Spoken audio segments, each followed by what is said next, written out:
Vilayetlerin yerli ilat köpçülügi şu günler paxta yığma gatnaşýar, büjedi işgärleri paxta meýdanlaryna zor bilen uğradylyp goşmaça pul tapşyrmaga mejbur edilýärkä, ýygymçylar gazanç etmek üçin paxta meýdanlaryna meýletin barýarlar. Emma käbir ýygymçylaryň döwlet narhynyň ýokurlanmagyndan soň şu ýyl paxtadan etçek gazanjynyň hem artmagyna eden umydy pujasy gypdyr.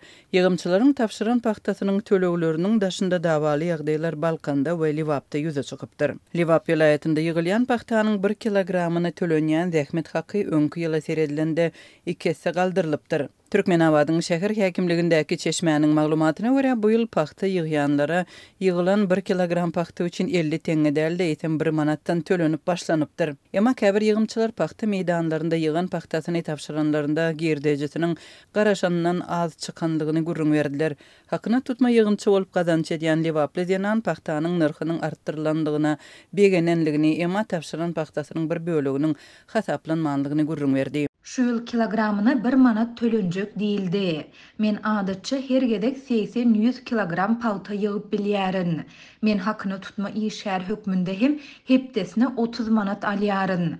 Emma gynandyrýan ýeri çyýg we galyndy diýip 10 kilogram ýygylan paltadan 1 kilogramy hasaba alynmaýar. Dip ýygymçy denan gürrüň berdi. Paxtanyň döwlet tarapyndan satyn alynýan narhy bugdaýyň narhy bilen bilelikde şu ýylyň başyndan artdyrylypdy. Paxtanyň 1 tonnasynyň täze resmi bahasy 3 hisse göterilip, hiline görä 4550 we 5000 manat aralygynda kesgitlendi. Mundan ozal paxtanyň bahasy 6 ýyllap 1355 we 1500 manat aralygynda saklanýardy. Azatlyň habarçylarynyň maglumatlaryna görä ýygymçylar ýygan paxtasyny kärendeçilere tapşyrýarlar we ýygymçylardan alynýan paxtanyň narhyny kärendeçiler kesitleýär. Paxtanyň satyn alyş täze resmi narhyna görä şu ýyl kärendeçileriň hökümete paxtanyň 1 kilogramyny 5 manatdan tapşyrmagy gözüňde tutulýar. Şeýle bolsa Balkan vilayetiniň käbir etraplarynda ýygymçylara tapşyran paxtasy üçin odalky bahadan tölenýär. Bu ýagda ýerlerde dawalaryň döremegine sebäp bolupdyr. Adatlyň yerli habarçysy Gyzylarbat etrabynda ýygylan paxtanyň agramyny kemeldip ýazmak we 1 kilogramyny 30-40 teňeden tölemek ýaly ýagdaýlaryň ýüze çykanlygyny gürrüň berdi. Gyzylarbatyň etrap saglyk bilim pudoklary we jemaat hojalygy tarapyndan zaw, para we arkaç daýhan birleşiklerini bilen büdjet işgärleri we hakyna tutulan ýygymçylar daýhan birleşiginiň başlyklarynyň ýygan paxtasy üçin 40 teňeden nälde hiç bolmany 1 manat 50 teňeden hak tölemegi talap etdiler. Büdjetçiler döwlet tarapyndan paxtanyň satyn alyş narhynyň 1 kilogram üçin 5 manata çykanyny aýdypdyr. Bu ýagdaý daýhan birleşikleriniň we büdjet ýygymçylarynyň arasyna gapma garşylygy we ýakalaşma sebäp boldy. Dip habarçymy daýjar. Gyzylarbat etrabynyň daýhan birleşiklerinde bolan ýagdaýdan habarly çeşmeler ýygymçylaryň talabynyň kanagatlandyrylmanlygyny we dartgynlygyň dowam edýänligini gürrüň berdiler. Zaw daýhan birleşigini 50den gowrak şäherden gelen büdjetçiler 40 gradusa ýetken ysy howada ýanyp siziň paxta planyňyza goşant goşýar. Sizler ne çaýnakar berýärsiňiz, ne de zähmetimize hak töleýärsiňiz. 40 teňe puluňyz biziň ýol kiremize hem ýetmeýär. Adam ýal töleseňiz paxta ýygarys. Bolmasa işimizden boşadaýyn diýip garşylyk güldürýärler. Dip çeşmeleriň biri ýagdaý barady gürrüň berdi. Habarçylaryň söýlerine görä şu ýyl Balkanda paxta ýygyma iratyň tas ähli gatlaklary çekildi. Şu ýyl mejburi paxta ýygyma kämillik ýaşyna ýeten adamlarymyz büdjetçilerden, studentlerden başlap telekeçilere we daýhan bazarlarynyň satyjylaryna çenli çekilýärler diýip yerli habarçymyz gürrüň berdi. Bu aralykda ýurdun gündogor sebitinde ähli büdjet idaralarynyň işgärleri we hakyna tutulan ýygymçylar vilayatyň ähli etraplaryndaky paxta meýdanlaryny köpçülikleýin mejburi paxta ýygymyna uğradylýarka, habarçylar ekin meýdanlarynda paxtanyň azdygyny aýdýarlar. Paxta ýygymyna gatnaşan Türkmenawatly Azatlyk radiosu bilen söhbetdeşlikde paxta meýdanlaryna çykardylar bilen häli meýdanlarda paxta az diýip gürrüň berdi. Türkmenistanda paxta ýygymynyň resmi mövsümi entek başlanmady. Resmi taýdan paxta mövsümi sentýabryň 2-nji hepdesinden başlanyp noýabryň başyndaky hasyl bayramyna gabat tamamlanýan hem bolsa iş ýüzünde ilat paxta ýygyma awgust-dekabr aralygynda çekilýär. Paxtany dünýäniň bazarlarynda satýan Türkmenistanyň hökümeti paxta önümçiliginde mejburi zähmeti ulanýanlygy üçin halkara jemgyýetçiligi tarapyndan edilýän tanqidlere resmi reaksiýa bildirmän gelýär. Türkmen hökümeti ozalky ýyllarda bolşýaly şu ýyl hem 1.250.000 tonna paxta ýygmagy planlaşdyrýar. Mara vilayatyna raýatlaryň öňü AK bilen başlaýan şahsy awtologlarynyň döwlet belgileri ellerinden alınýar. Häkimet wekilleri munyň sebäbini diňe bolanok diýmek bilen düşündirip ulug ýerlerinden täze döwlet belgilerini almagy talap edýärler. Bu ýagdaýlar barada da Türk radiosynyň habarçysy 29 awgustda sebitden maglumat berdi. Şu günler döwlet belgesiniň öňü AK bilen başlanýan. Meselem AK 4517 MR bolan awtologlaryň eýelerine polisiýanyň ýol gödekçiligi gurulugundan jaň edýärler ýa-da olaryň öýlerine etrap polisiýasynyň işgärleri barýar.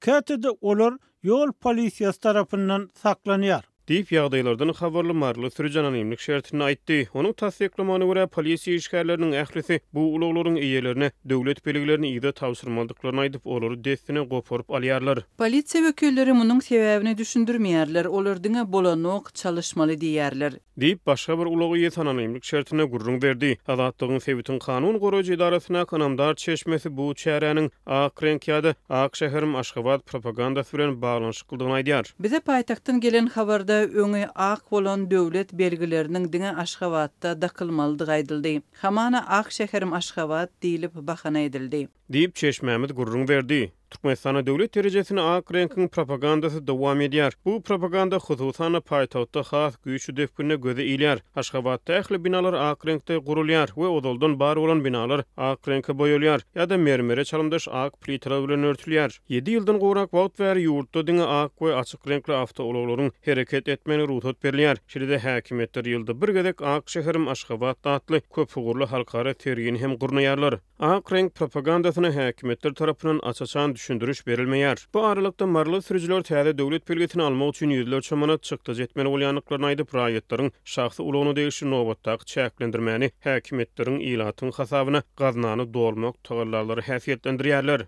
Ulag eýeleri täze döwlet belgesini almak üçin 140 manat tölemeli. Şeýle-de men ulagmy täzelikde guratlyk barlygyndan geçiren bolsam-da indi ýene-de 400 manat töläp gaýtadan guratlyk barlygyndan geçirmeli bolýaryn. Bir adamlary ýok ýerden talamak bolýar. Diýip ulag ýet aýtdy. Ulag eýelerine döwlet belgilerini çalışmak üçin diňe 3 gün wagt möhleti berilýär. Ýöne sürüjüler köp adamna ýüzlerçe manat töläp destine döwlet belgilerini çalışmagy we guratlyk hatyny täzelemegi maddi ýagdaýynyň ýokdugyny belliýärler. Bu raýatlaryň ulaglaryny jerime durulgasyna dastavka edýärler. Olar döwlet belgisi bolmazdan köçede ulag dolandyrmakda aýyplanýarlar. Jerime durulgasyndan ulag çykarmagyň näkili kynlygyny, munyň üçin näçe meçwerde para bermeliligini diňe bu ýagdaýa düşen sürüjüler bilýärler. Diýip marly başga bir ulag ýet anonimlik şertine gurrun berdi. Azatlyk bu ýagdaýlar barada vilayet polisiýa müdürliginiň we ýurdun içeri işler ministrliginden tesbir alyp bilmedi. Soňky 10 ýylyň dowamyna Türkmen häkimetleri raýatlaryň şahsy ulaglarynyň daşky keşfi döwlet belgisi öndürilen senesi ýurtda göýberilýän awtoulag brendleri bilen bagly çäklendirmeleriň ençemesini güýje girdi. 2018-nji ýylda raýatlaryň öňü 77-lik bilen başlaýan şahsy awtoulaglarynyň döwlet belgileri hem häkimetler tarapyndan ýygnanyp alanypdy. Türkmenistanda ýokary we orta hüner okujaýlarynyň taliplerinden awtologynyň ýokdugyny subut etmek talap edilýär. Olardan bu barada degişli welaýatyň polisiýanyň ýol gözegçiligi gullugynyň ulaglary hasaba alyş bölümünden alynan kepilnamany ýolçulary tawşyrmak sorulýar. Taliplerden sürüjülük şahadatnamalaryny hem okujaýynyň ýolbaşçylaryna tawşyrmak talap edilýär. Bu barada Azatlyk radiosynyň habarçylary 28 awgustda Aşgabatdan we Balkan welaýatynden maglumat berdiler. Şu ýyl okuwy kabul edilen ýaşlar we geçen ýyllardan bäri okap ýören talipler öz ýaşaýan welaýatlarynaky ýol polisiýanyň ulaglary hasaba alyş müdürliginden özüniň adyna ulag terişçileriniň döwlet belligine alynmanyny barada kepilnama almaly. Olar bu kepilnamany ýokary okujaýynyň rektoryna ýa-da direktoryna tawşyrmaly. Diýip ýagdaýlardan habarly Aşgabatly talip anonimlik şertinde aýtdy. Ýolçularyň ýolbaşçylary talibiň adyna ulagyň bardygy baradaky kepilnamany kabul etmeýärler. Şol sebäpli awtologly ýaşlar ulagyny garyndaşlarynyň adyna geçirmäge ýa-da satmagy mejbur bolýarlar. Ýaşlar ýol polisiýasynyň sürüjülük şahadatnamalaryny hasaba alyş bölümünden sürüjülük şahadatnamasy bar ýa-da ýok diýen kepilnamany hem alyp ýokary okujaýynyň rektoryna ýa-da direktoryna tawşyrmaly diýip talip bellidi. Sürücülük şahadatnamasy bar bolan taliplerden bolsa täze talaba göre okuw tamamlap diplomlaryny ellerine alýança sürücülük şahadatnamasyny ýoğçularyň rektorlaryna tawşyrmak talap edilýär. Sürücülük şahadatnamalarynyň rektorlaryň seyfinde saklanjakdygy aýdylýar diýip talip sözüne goşdy. Bu talabyň sebäpleri barada ýokary okuw jaýlarynyň ýolbaşçylary tarapyndan taliplara açaçan düşündürüş berilmeýär. Ýöne azatlyk bilen söhbetdeş bolan käbir ýokary okuw jaýlarynyň muallimleri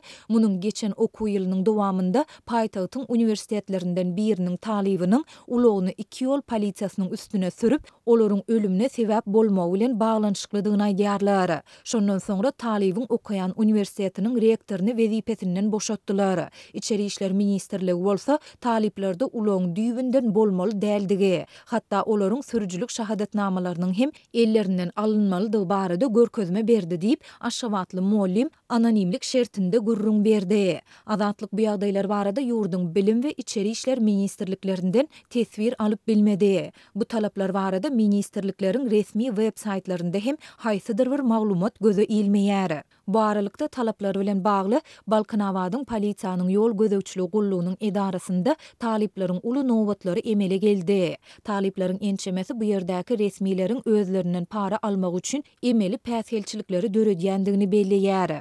Resmiler ertir ýa-da bir gün gel diýip kepilnamalary bermekden ýüze burýarlar. Şol bir wagtda olar 200 manada adyňa ulogyň ýokdugy we 100 manada sürücülük şahadatnamanyň bardygy ýa-da ýokdugy barada kepilnamalary taýýarlap berjekdiklerini aýdýarlar. Diýip Türkmenbaşly talip anonimlik şertinde aýtdy. Onuň tasdiklamagyna görä Türkmenbaşly talipleriň her gün Balkanawada gatnamagy mümkinçiligi bolman soň, üstesine de okuw ýylynyň başlamagyna hem sanlyja gün galan soň, olaryň köpüsi sorulýan parany bermäge razy bolýar. Azatlyk baýdylanlar barada Balkanawadyň polisiýanyň ýol gözegçiligi gullugyndan tesvir alyp bilmedi. Türkmenistanda taliplerden öz atlaryna ulug serişdeleriniň döwlet belligine alynmandygyny subut etmek talaby şu ýylyň iýun aýynda güýje girip başlady. Şonda habarçy talipleriň biometriki pasportlarynyň, sürücülük şahadatnamalarynyň ýygnalyp alynýandygyny hem aýdypdylar. Türkmenistanyň ýokary okuw jaýlarynda indi ençime ýyl bäri talip ýaşlary awtolog dolandyrmak gadagan edilýär. Ozalky ýyllarda azatlyň habarçylary talipleriň enatalaryna ogul gyýylarynyň sürücülük şahadatnamalaryny öýlerinde saklamagyň maslahat berilýändigini habar beripdiler. Talipleriň awtolog dolandyrmak mümkinçiliginiň çäklendirilmegi studentleriň arasynda ýol hereketi bilen bagly hadisalaryň öňüne almak synanşyklary bilen düşündirilipdi. Soňky ýyllarda ýurduň käbir ýokary okuw jaýlarynyň ýolbaşçylary taliplere hususy taksilaryň hyzmatlarynyň peýdalanmazlygy, okuw jaýlaryndan öz ýaşaýan vilayetlerine we ol ýerden ýyzlaryna diňe uçurda gelip gitmeyi hem talap edipdiler. Olar munyň sebäbini howpsuzlyk çäreleri şolsanda vilayetleriň arasyndaky gara ýollaryň aglaba böleginiň yaramazdygy bilen düşündiripdiler. Ukraina 29 Agustda Russiýanyň Kiýewe hemde tutuş ýurda gönükdirilen täze zarbalaryny urýan wagtynda ýurt garaşsyzlygyny gorap wepat bolanlaryň hatyry günni belledi. Ukrainanyň howa goragçylary Ukraina paýtagtynda 4 gün içinde edilen 3-nji uly hüjümde Kiýew asmanyna onuň ugrak Rus pilotsy uçaryny urup gaçyrdy diýip şäher administrasiýasy habar berdi. Soňky 4 günde Kiýewe 3-nji howa hüjüm edildi. Ýene bir gedek köpçüliklerin hüjüm edildi. Bu gedek olar diňe uçarmansyz howa uçarlaryny kullanýarlar diýip Kiýew Harward administrasiýasynyň başlygy Serhiy Popko telegramda aýtdy. Ol bu hüjümüň Ukrainanyň Kherson şehriniň basylyp alynan böleginden we Russiýanyň Kursk şehrinden edilendigini hem sözüne goşdy. Popko urulan pilotsy uçarlaryň garynlarynyň yangın turmagyna sebäp bolanlygyny, yangın söndürjüleriň olary öçürenligini, ölen ýetenler maddi ziýany barada habar almanlygyny aýtdy.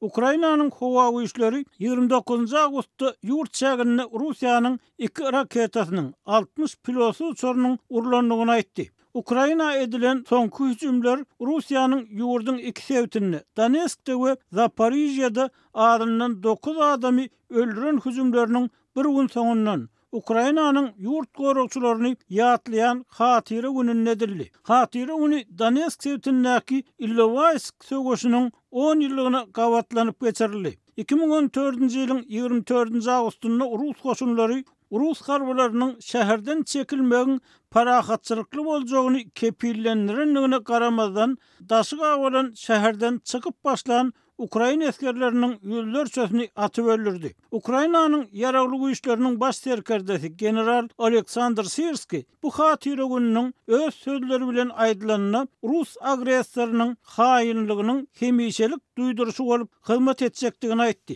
Illovask diňe bir Ukrain taryhyndaky fajigaly waka däl, eýsem Ukrain ýeňilmezliginiň hem sahypasy bolup durýar. Bu Ukrain goşunynyň eden işi we edermenligi gelin ýatlalyň çekilen ýitgä we duşmanyň ağırlygyny garamazdan eskerlerimiz olary boyun bolman gawagy bögüsmek we dudakdan boşamak üçin söwüşmeklerini dowam etdirdiler diýip Sirski Telegram ýazgysynda aýtdy. Bugün bize hemişe Rus agressiýasynyň haýynlygyny ýatladyr. Terrorçular we ganhorlar bilen islenlik gepleşigiň ölüm howply işdigini we olara ananyp bolmajakdygyny ýatladyr diýip ol sözüniň üstüne ýetirdi. Ukrainanyň baş ştaby 29 awgustda bir güniň Russiýanyň neft ambarlaryny we okdär ambaryny nyşana alan pilotsuz uçur hüjümleriniň arkasynda Ukrainanyň dronlugyny tasdik etdi. Russiýanyň Rostov şehriniň Kamensk etrafyndaky neft ambaryna urulan zarba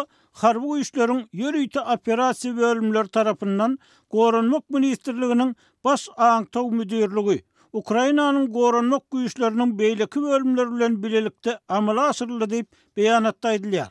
Şeýle-de baş ştab Ukrain serhedinden takmynan 1500 kilometr demirgazyk günnogorda Kirew şehrinde ýerleşýän Zenit neft ambaryny Russiýanyň Voronezh şehrindäki Zapad artilleriýa toparynyň ok ambaryna edilen hüjümleriň jogapkarçylygyny özüne aldy. Russiýanyň Ukraina bilen serhetleşýän Belgorod şehriniň gubernatory Vyacheslav Gladkov 29 awgustda Ukrain hüjümleri netijesinde bir adamyň ölenligini, 2 adamyň bolsa yaralananlygyny aýtdy. Gladkov'un Telegram'daki ýazgysynda Çebekina şäheriniň Ukrain güýçleri tarapyndan nyşana alınanlygy, bir adamyň öldürilenligi aýdylýar. Ukraina badawat we garaşsyz ýagdaýda tasdiklanyp bilinmeýän habara hiç bir düşündürüş bermedi.